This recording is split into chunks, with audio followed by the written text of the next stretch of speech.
छेले नदिया रतिया में के छापल भौजी हो रदिया बोला भौजी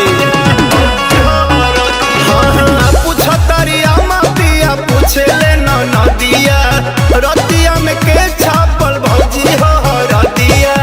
लागल कैसे दाग बोला सड़िया में हो लागल कैसे दाग बोला सड़िया में कहा तो न भइल कमरिया हरिया में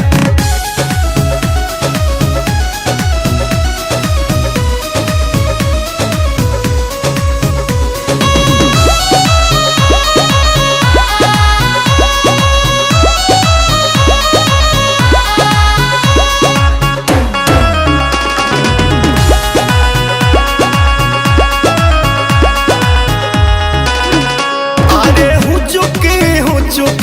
चलत बारू टूटल कैसे पायल हो अरे हमारा तो कुछ औरी बुझाता कोइल का भैया घायल हो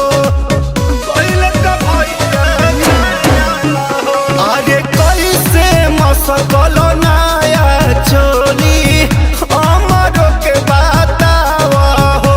अरे ओठवा के ललिया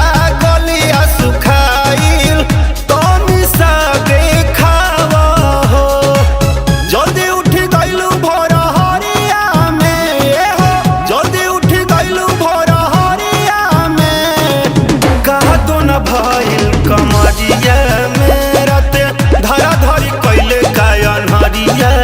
में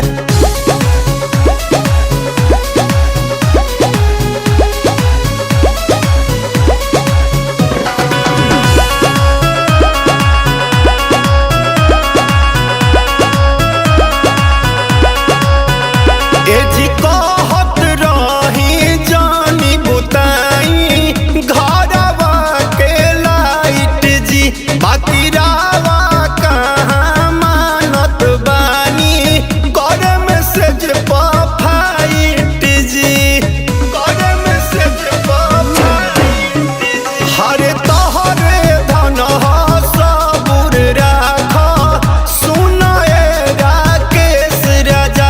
अरे जेतना देला सहत बानी अब नहीं दी सजा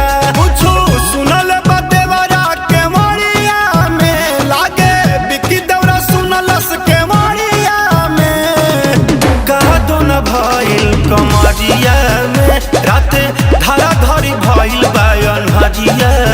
में रौरा जे न करा दे।